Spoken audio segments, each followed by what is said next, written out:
গল্পের সুর চ্যানেলে আমি রোমানা নূপুর সবাইকে স্বাগত জানাচ্ছি।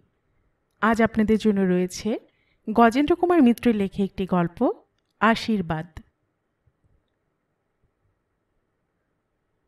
নিরাপদ তার বক্তব্য শেষ করে বসবার পর কিছুক্ষণ, প্রায় মিনিট 2, অত বড় হলটা সম্পূর্ণ নিস্তব্ধ হয়ে রইল। যেন থমথম করতে লাগলো সবটা। কারণ ওর কথাগুলোর সম্যক অর্থ বুঝতেই সময় লাগলো খানিকটা। তারপর একটু একটু করে ব্যাপারটা বোঝবার সঙ্গে সঙ্গেই একটা মৃদু ধিক্কার এবং বিদ্রূপের গুঞ্জন শস্য শীর্ষে বাতাস লাগার মতোই সেই বিপুল ছাত্র সমাবেশের একদিক থেকে আরেক দিক পর্যন্ত ছড়িয়ে পড়ল। কেউ বলল মেলোড্রামা, কেউ বলল অ্যান্টিক্লাইম্যাক্স। সহপাঠীরা বলল, ও চিরদিনই অমনি পাগল, দেখছেন না কি অদ্ভুত বেশভূষা। প্রিন্সিপালের মুখ লাল হয়ে উঠল। তিনি অপ্রতিভতা ও বিরক্তি সামলাতে একান্ত মনোযোগের সঙ্গে ডান হাতের করতলটার দিকে চেয়ে রইলেন।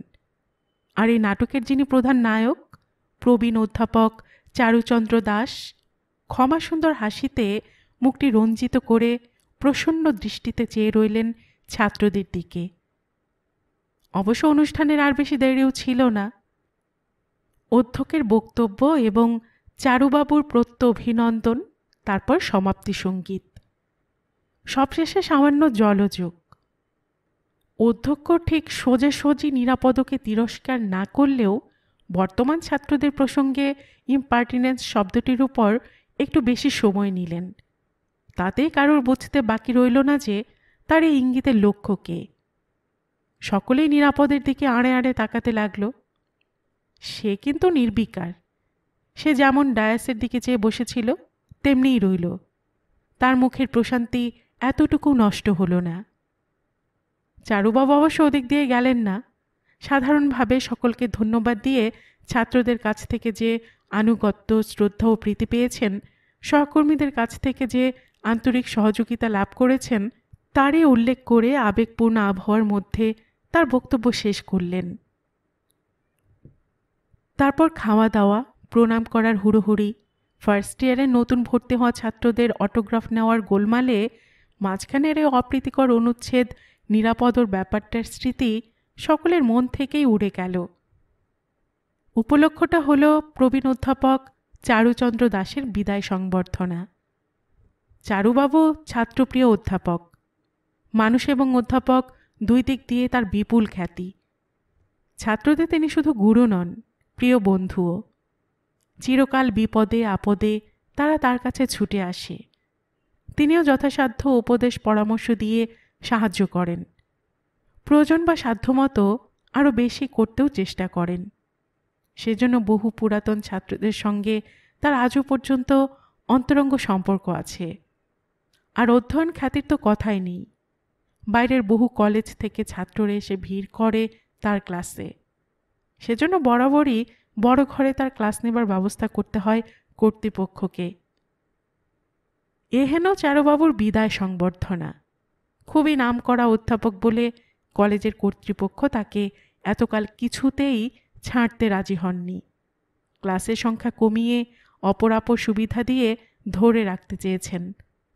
কিন্তু শারীরিক শক্তির একটা সীমা আছে। চারুবাবু সে সীমাও পার হয়ে এসেছেন। অত্যন্ত কম রক্তের চাপ। ডাক্তাররা বলেছেন ছেলে পড়ানো তো দূরের কথা, বাড়ি থেকে বেরোনো আর উচিত নয় তার। 69 বছর বয়স। সেদিক দিয়েও আর কোনো ক্রমেই তাকে এই নিয়মিত পরিশ্রম করতে দেওয়া ঠিক নয়।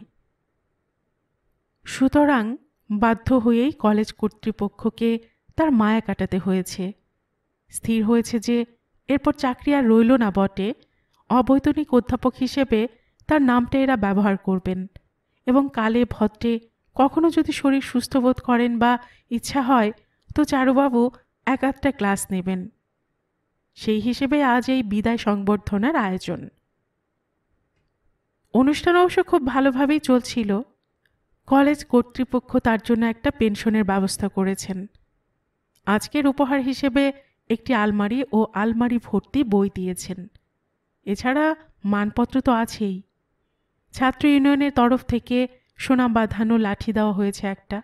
তাছাড়া ব্যক্তিগতভাবে বহু অধ্যাপক ও ছাত্র বহু উপহার এনেছেন। মঞ্চ ভরে গেছে সে উপহারে। ফুলও এনেছে অনেকে, রাশি রাশি ফুল। অভিনন্দন উপহারের পালা শেষ হলে বক্তৃতা। অধ্যক্ষ বলবেন সকলের শেষে, কারণ তিনি এই অনুষ্ঠানের সভাপতি। তিনি একে একে অপর বক্তাদের আমন্ত্রণ জানাতে লাগলেন। কলেজ গভর্নিং বডি সভাপতি, সহসভাপতি এবং সহকর্মী অধ্যাপকদের বলা শেষ হলে তিনি মৌখিক সৌজন্য হিসেবেই প্রশ্ন করলেন, ছাত্রদের মধ্য থেকে কেউ যদি কিছু বলতে চান। বক্তব্য অসমাপ্ত রেখে জিজ্ঞাসু দৃষ্টিতে চাইলেন তিনি সেই বিপুল ছাত্র সমাবেশের দিকে। অবশ্য তিনি বা অপর কেউ আশা করেননি যে কোনো ছাত্র এ আমন্ত্রণ গ্রহণ করবে, এমনকি ছাত্ররাও না, কারণ ইউনিয়নের সেক্রেটারি অভিনন্দন পাঠের সময়ই তার বক্তব্য শেষ করেছে। কিন্তু উপস্থিত সকলকে বিস্মিত করে সেই সমাবেত সহস্র দৃষ্টির সামনে একটি ছাত্র উঠে দাঁড়ালো। থার্ড ইয়ারের নিরাপদ ভট্টাচার্য। কাশীর এক পণ্ডিত পরিবারের ছেলে, ফিলোসফিতে অনার্স নিয়ে বিয়ে পড়ছে।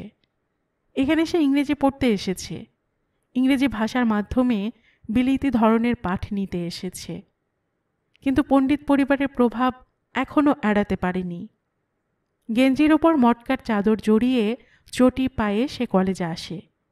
মাথাতে সামান্য টেরির পেছনে বৃহৎ টিকিও আছে। এ নিয়ে সহপাঠীরা ঠাট্টা বিদ্রুপের ঘূর্ণাবর্ত সৃষ্টি করেছিল তা বলা বাহুল্য। কিন্তু সেসব ঝড় তুফানের মধ্যে নিরাপদ সম্পূর্ণ অবিচলিত ও অটল আছে। ফলে ঝড়টাই কমে গেছে ক্রমে ক্রমে, ওর কিছু হয়নি। এখন শুধু ফার্স্ট ইয়ারের নবাগত ছেলেরা তাকিয়ে থাকে অবাক হয়ে এবং গা টেপাটিপি করে। নিরাপদকে উঠতে দেখে সকলে বিস্মিত হলেও বিস্ময়ের বৃহত্তর ধাক্কাটার জন্য তখনও কেউ প্রস্তুত ছিল না। ইতিপূর্বে আর এক কাণ্ড অবশ্য সে করেছে। সকলে যখন উপহার ও পুষ্পার্ঘ দিচ্ছিল তখন সে একখানি ছোট সাইজের পকেট গীতা ওর হাতে দিয়ে এসেছে।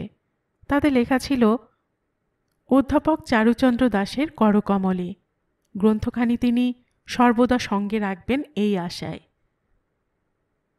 নিরাপদ প্রশান্ত মুখে এগিয়ে এলো মঞ্চের দিকে। তারপর বিনতভাবে উপস্থিত অধ্যাপকদের উদ্দেশ্যে নমস্কার জানিয়ে বেশ দৃঢ় কণ্ঠে শুরু করল তার বক্তৃতা। যথাযোগ্য সম্ভাষণান্তে সে বলল, অধ্যাপক চারুচন্দ্র দাস মহাশয়ের খ্যাতি বহুদিন ধরে শোনা ছিল, তাই এ কলেজে এসে পর্যন্ত তার কাছ থেকে পাঠ নেওয়ার সময় ছাড়াও তাকে একাগ্রভাবে লক্ষ্য করেছি। তার নিজের বিষয়ে তিনি অদ্বিতীয় পণ্ডিত। এমন সমগ্রভাবে জ্ঞানের একটি বিশিষ্ট শাখায় আর কারোর এতটা অধিকার আছে কি না তা আমার জানা নেই, অন্তত আমি আর দেখিনি। কিন্তু তৎসত্ত্বেও নিজের কর্মজীবনে এতটা কৃতিত্ব লাভ, ছাত্র ও সহকর্মীদের কাছ থেকে এতখানি শ্রদ্ধা ও প্রীতি লাভ করা সত্ত্বেও একটি জিনিস আমি লক্ষ্য করেছি যে তিনি আদৌ সুখী নন। একটা বিরাট শূন্যতা আছে তার জীবনে, একটি সর্বগ্রাসী রিক্ততা। শুনেছি পারিবারিক জীবনে তিনি খুব সুখী নন, কিন্তু সেটা দুঃখের কারণ হতে পারে, তাতে এতটা শূন্যতা বোধ হবার কথা নয়। আসলে যে অমৃত মানুষের জীবনে সমস্ত শূন্যতা পূর্ণ করে দেয়, সে অমৃতের সন্ধান তিনি পাননি। সেটা হলো ঈশ্বর প্রীতি। উনি ওর স্রষ্টাকে বাদ দিয়ে একরকম জীবন গঠন করে নিয়েছেন নিজের মতো। উনি হয়তো বলবেন যে উনি অবিশ্বাসও করেন না, কিন্তু সেটা বড় কথা নয়। রবীন্দ্রনাথ বড় সুন্দর একটি উপমা দিয়ে গেছেন। মস্ত বড় বাড়িতে শিশু মানুষ হচ্ছে, তার খাওয়া পড়ার কোনো অভাব নেই, মা আছেন, তিনি সব ব্যবস্থা নিয়ন্ত্রণ করছেন। কিন্তু তবু সে মায়ের কোলে গিয়ে বসতে না পারলে শিশু পুরোপুরি সুখী হয় কি? মাকে যখন কাছে পায়, তার উপস্থিতি, তার সান্নিধ্য উপলব্ধি করে, তখন শিশুর বাস্তব কোনো লাভ হয় না সত্য কথা, কিন্তু তবুও তখন যেমন তার অন্তরটি ভরে, তেমনি আর কোনো কিছুতেই ভরে না। এই উপমা এক্ষেত্রেও প্রযোজ্য। এই এক অভাবেই অধ্যাপক দাশের জীবনে সব আছে, কেবল কোনো আনন্দ নেই। আজকের দিনে অনেকেই তাকে অনেক শুভকামনা জানিয়েছেন, আমিও জানাচ্ছি। তিনি বয়োজ্যেষ্ঠ, গুরু, আমার প্রণম্য। কিন্তু আমিও ব্রাহ্মণ, তাকে আশীর্বাদ করার অধিকার আমার আছে। আমি আশীর্বাদ করছি তার এই শূন্যতা যেন পূর্ণ হয়, যেন ঈশ্বর উপলব্ধি হয়, তার আলটিমেট রিয়েলাইজেশন অব গড তার যেন হয়। এই বলে আবারও একটি নমস্কার করে বসে পড়েছিল নিরাপদ সেই বিরাট হলের বিপুল জনতাকে স্তম্ভিত করে দিয়ে। গভর্নিং বডির সভাপতি তার নিজের গাড়িতে করে পৌঁছে দিয়ে গেলেন। আর একখানি গাড়ি এলো উপহার সামগ্রী বয়ে নিয়ে। বইয়ের আলমারিটা অধ্যক্ষ পরে পাঠাবার ব্যবস্থা করবেন এই কথা রইল। গাড়ির চালক, ওর চাকর এবং সঙ্গে দুটি একটি ছাত্র যারা এসেছিল তারা জিনিসগুলি ওপরে পৌঁছে দিয়ে চলে গেল। আবারও এক দফা বিদায় নমস্কার প্রভৃতির পর যারা পৌঁছে দিতে এসেছিলেন তারা বিদায় গ্রহণ করলেন। অর্থাৎ এতক্ষণে চারুবাবু একটু হাঁপ ছাড়বার, নিজের দিকে একটু একান্তে নজর দেবার অবসর পেলেন। তার ফল হলো এই যে এতক্ষণ গোলমাল ও উত্তেজনার মধ্যে যে ক্লান্তি তিনি অনুভব করতে পারেননি, সেই ক্লান্তি ও অবসাদ, গত কয়েক ঘন্টার উত্তেজনা ও আবেগের প্রতিক্রিয়া তাকে পেয়ে বসল। তিনি যেন একেবারে ভেঙে পড়লেন। কোনো মতো একটা চেয়ারে বসে পড়ে চাকর কানাইকে বললেন, এক গ্লাস জল দে তো বাবা, ঠান্ডা জল। অনেকক্ষণ সেইভাবে বসে রইলেন তিনি, তেমনি একান্ত অবসন্নের মতো। ক্লান্তি যেন কাটছে না কিছুতেই। হাঁটু দুটোয় কোনো জোর নেই। এতটা শরীর খারাপ হয়েছে তার, তা তিনি ওখানে থাকতে একটুও বুঝতে পারেননি তো। আশ্চর্য। বাবু, খাবার দেব এখন? কানাই প্রশ্ন করে। চমকে জেগে ওঠেন যেন চারুবাবু। খাবার? কত রাত হয়েছে রে? তা প্রায় 11টা হলো। 11টা? ওর খাওয়া হয়েছে? হ্যাঁ বাবু, মা অনেকক্ষণ খেয়ে নিয়েছেন। একটুখানি চুপ করে রইলেন চারুবাবু, তারপর বললেন, না রে, আমি আর খাবো না। কলেজে কিছু খাওয়া হয়েছে, তার উপর আর এখন খেলে সহ্য হবে না। তুই খেয়ে শুয়ে পড়গে যা। চারুবাবু চেয়ার ছেড়ে উঠলেন। স্লথ স্খলিত পা দুটোকে টেনে টেনে নিয়ে চললেন শোবার ঘরের দিকে। স্ত্রীর ঘরের সামনে দিয়ে যেতে হয়, অনিচ্ছাতেও চোখে পড়ল। জ্যোতির্ময়ী তার অভ্যস্ত জানালাটির ধারে তেমনি স্থির হয়ে বসে আছেন, প্রতিদিনকার মতোই বাইরের দিকে চেয়ে। চারুবাবু এক মুহূর্ত ইতস্তত করলেন। ঢুকবেন নাকি একবার? কি কি পেলেন কলেজে দেখাবেন, অথবা দেখাবার চেষ্টা করবেন নাকি? পরক্ষণেই প্রশ্নের মূঢ়তাটা নিজের কাছে ধরা পড়ল। ছোট্ট একটা নিঃশ্বাস ফেলে নিজের ঘরে গিয়ে ঢুকলেন। স্বামী স্ত্রীর আলাদা ঘর বহুকাল থেকেই। তার ঘর শোবার ঘর হলেও তা বই এবং কাগজেরই গোদাম।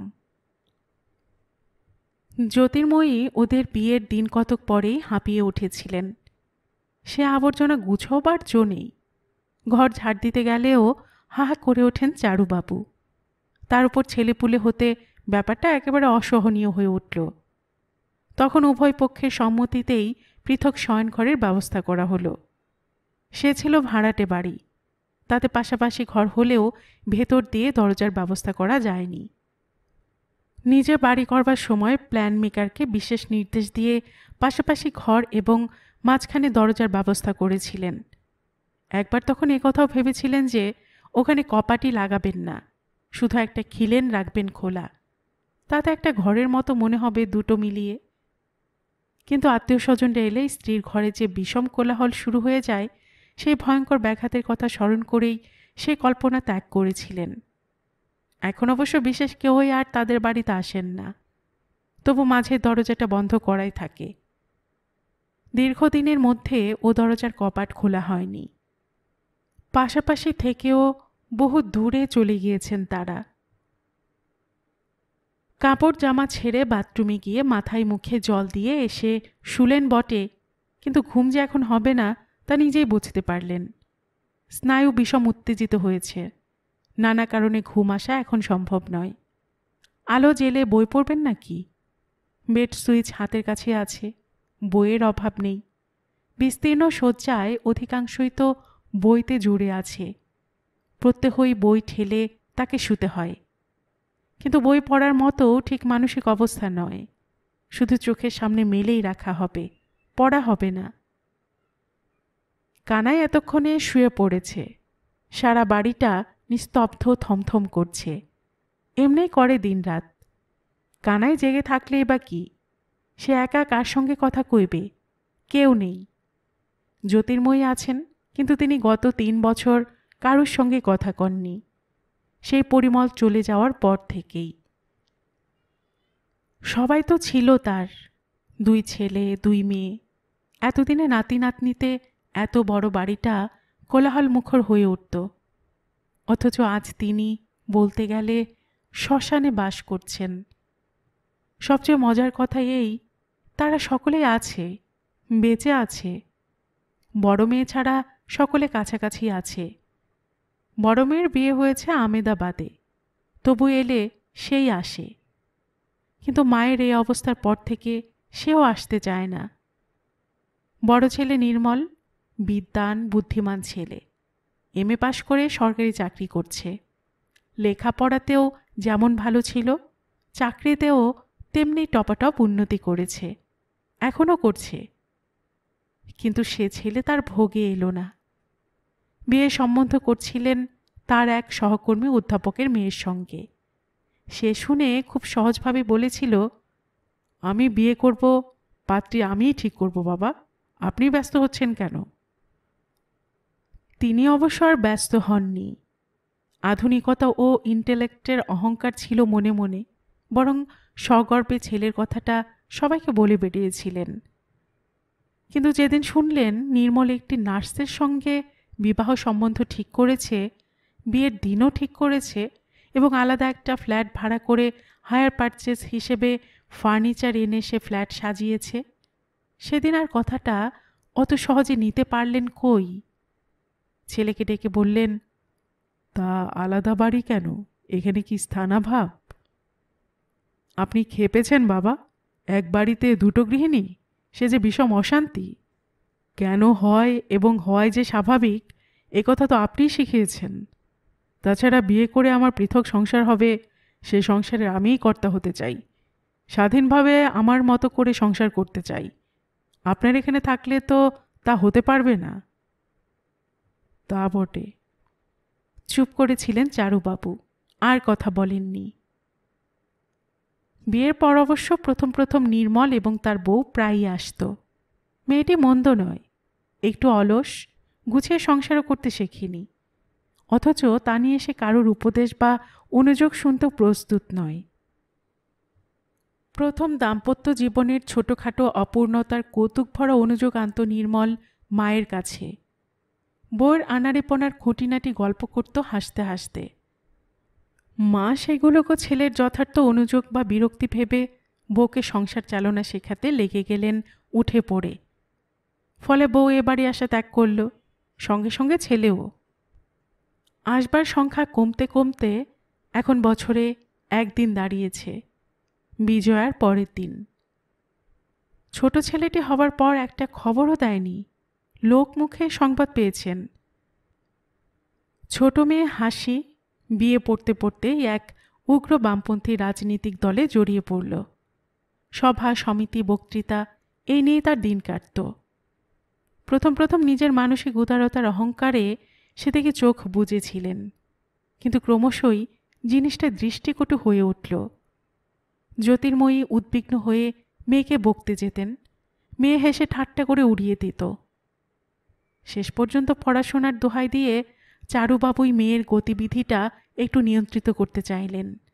মেয়ে অম্লান বদনে জবাব দিল, আর হয় না বাবা, আগে শাসন করতেন তো হতো, এখন আমি রেসপন্সিবিলিটি নিয়ে নিয়েছি, আর ব্যাকআউট করা সম্ভব নয়।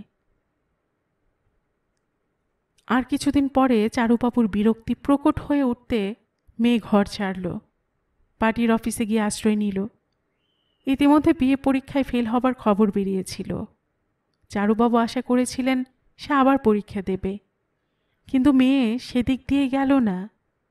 তার চেয়ে বয়কনিষ্ঠ একটি প্রায় বালক সহকর্মীকে বিয়ে করল এবং দুজনেই স্কুলের দুটি কনিষ্ঠ মাস্টারি নিয়ে এক জায়গায় বাসা বাঁধল। বাড়ি ছাড়ার পর সে একদিনও আর তাদের সঙ্গে দেখা করতে আসেনি, বিয়ের খবরও দেয়নি। নির্মল গিয়েছিল বিয়ের দিন, ফিরে এসে চারুবাবুকেই তিরস্কার করল। আপনার জন্য এই কাণ্ডটি হলো বাবা, নিজে মেয়ের সর্বনাশ করলেন। অত রাস আলগা দেওয়ার ঠিক হয়নি আগে আগে, আর দিয়েছিলেন যখন তখন আর টেনে ধরতে যাওয়া উচিত হয়নি। রোগা রুগ্ন একটা ছেলে আয় পাশ, ভালো করে কথা বলতেও পারে না। কি করবে বলুন তো, কি খাবে সে? আর ছেলেপুলে হলেই বা মানুষ করবে কি করে? হয়তো চারুবাবু সাহায্য করতে পারতেন তাদের, কিন্তু হাসি বা হাসির বর কোনো দিনই তার কাছে আসেনি, কিংবা সে সাহায্য চায়নি। একদিন মাত্র হাসিকে দেখেছিলেন চারুবাবু। স্কুলের ফেরত সম্ভবত টিউশনি সেরে আঁচলে করে কিসব বাজার নিয়ে ক্লান্ত পদে বাড়ি ফিরছে। পেছনে রোগা ঈষৎ কুঁজো একটি ছেলে, সম্ভবত সেই তার জামাই। সেও একটা ছোট থলিতে কয়লা নিয়ে চলেছে। দুজনেই শ্রান্ত, অবসন্ন। চারুবাবুর সঙ্গে চোখাচোখি হয়েছিল একবার, হাসি কথা কয়নি, চোখ ফিরিয়ে নিয়েছে। আর পরিমল, তার ছোট ছেলে, তার বড় আশা, তার গৌরব। স্কুলের সর্বনিম্ন শ্রেণী থেকে শুরু করে ইন্টারমিডিয়েট পর্যন্ত সব পরীক্ষাতেই বরাবর ফার্স্ট হয়েছে পরিমল। ডাক্তারি পড়তে দিয়েছিলেন তিনি, তাতেও প্রথম দিকটা অদ্ভুত মেধা ও মনোযোগ দেখিয়েছিল সে। তারপরে কি হলো, হঠাৎ একদিন পড়াশোনা সব ছেড়ে কোথায় উধাও হলো। বাড়িতে নানা অসুবিধা, ছেলেকে হোস্টেলে রেখেছিলেন চারুবাবু, তাই গোড়ার দিকে তার ভাবান্তরের কোনো সংবাদও পাননি। একেবারে অকস্মাৎ একদিন খবর পেলেন তার উধাও হয়ে যাবার। ওর মা জ্যোতির্ময়ী পাগলের মতো হয়ে উঠলেন। বেলুড়ে গেলেন খোঁজ করতে, হরিদ্বারে ঋষিকেশে লোক পাঠালেন, সাধু সন্ন্যাসীদের আস্তানায় খোঁজ করতে লাগলেন। ওর নাকি ছেলেবেলা থেকেই সন্ন্যাসীদের সম্বন্ধে অসাধারণ কৌতূহল, সন্ন্যাস জীবন সম্বন্ধে শ্রদ্ধা। সুতরাং সে যে সন্ন্যাসী হতে গেছে সে সম্বন্ধে কোনো সন্দেহ ছিল না জ্যোতির্ময়ীর। ইতিমধ্যে দুটি রাজনীতিক ডাকাতি হল, একটি ব্যাংকে, অপর একটি কোন বিলাতি মালিকের কারখানায়। এই ঘটনারই দুষ্কৃতিকারীদের খোঁজ করতে করতে পুলিশ তরাইয়ের জঙ্গলে যাদের ধরল, পরিমল তাদের একজন। 1 বছর ধরে মামলা চলবার পর ওর 8 বছর জেল হলো। সে আজ ঠিক 3 বছরের কথা। সেই সংবাদ শুনবার পরই জ্যোতির্ময়ের যে একটা স্তম্ভিত অবস্থা হলো, সেটা আর কাটল না কিছুতেই। কথাবার্তা কওয়া একেবারেই ছেড়ে দিলেন।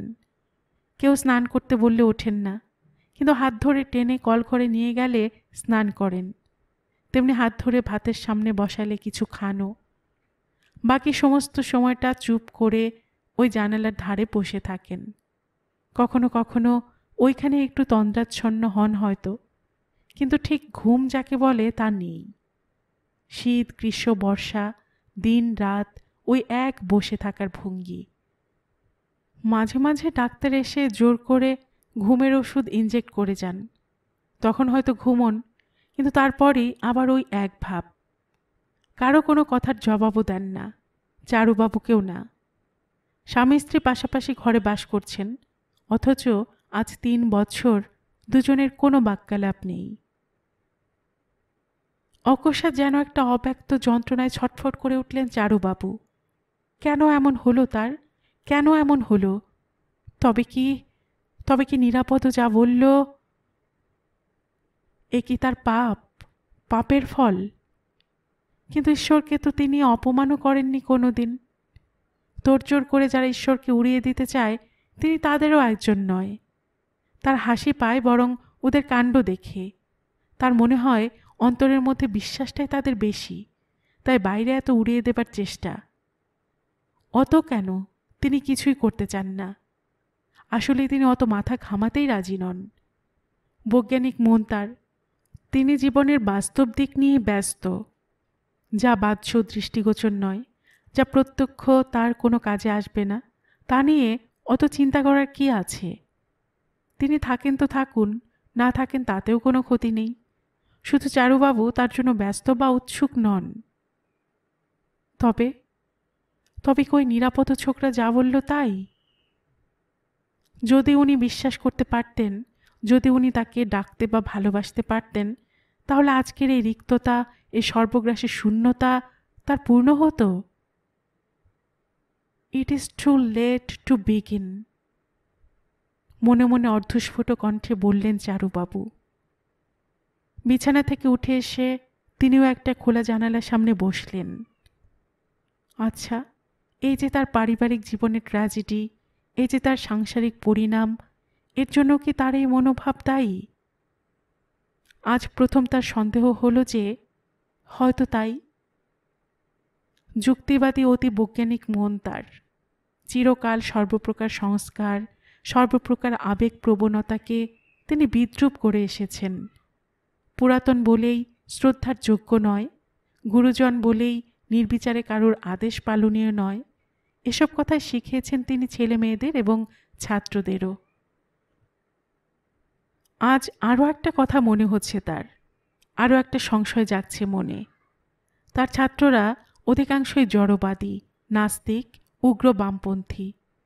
অতি ভালো ছেলে সব, খুবই ভালো ছাত্র বেরিয়েছে কয়েকজন তার হাতে, কিন্তু সবাই উদ্ধত, দুর্বিনীত, তার্কিক। ছেলেমেয়েরাও তাই। অর্থাৎ যারা যারা তার হাতে মানুষ, তারা প্রায় সকলেই। তার মনের ছায়া যাদের মনে পড়েছে, তার এই বিকৃত, কঠিন, যুক্তি ও বাস্তব সর্বস্ব মন।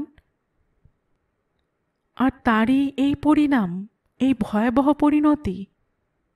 তবে কি নিরাপদর কথাই ঠিক? হৃদয় সুষমা ও মাধুর্যে পূর্ণ থাকলে তাই উপচে পড়ে।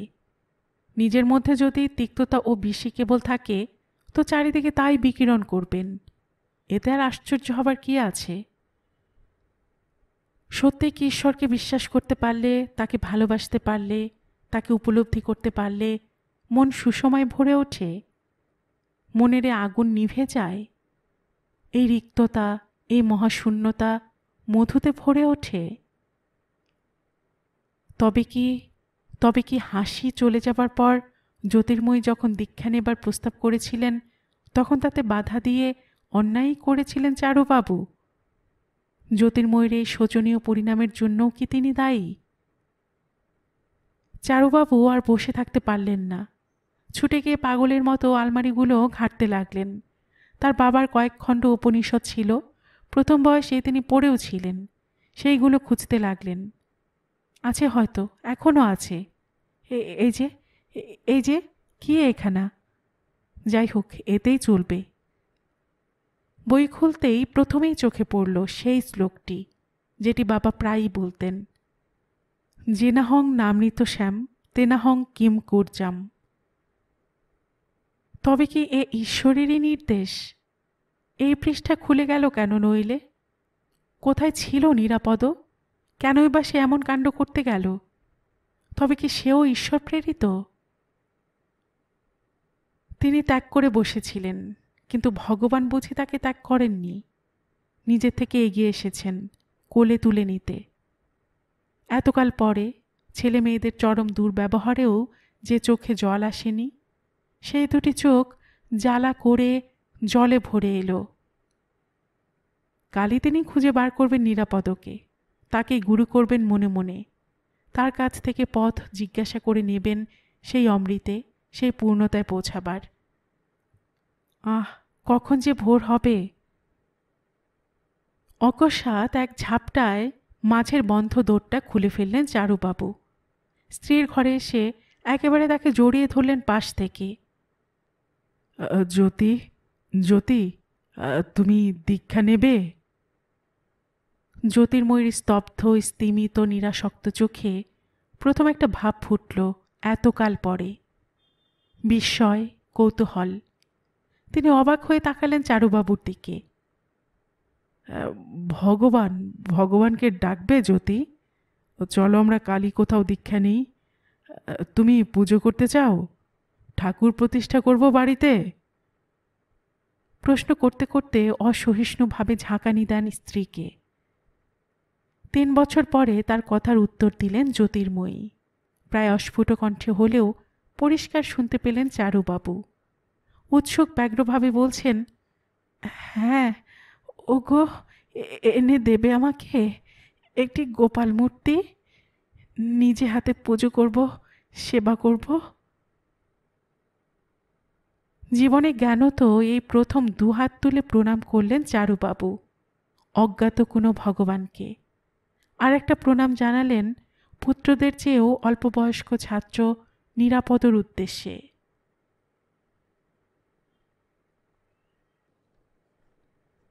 গল্পের সুর চ্যানেলে এতক্ষণ আপনারা শুনছিলেন গজেন্দ্র কুমার মিত্রের লিখে একটি গল্প আশীর্বাদ।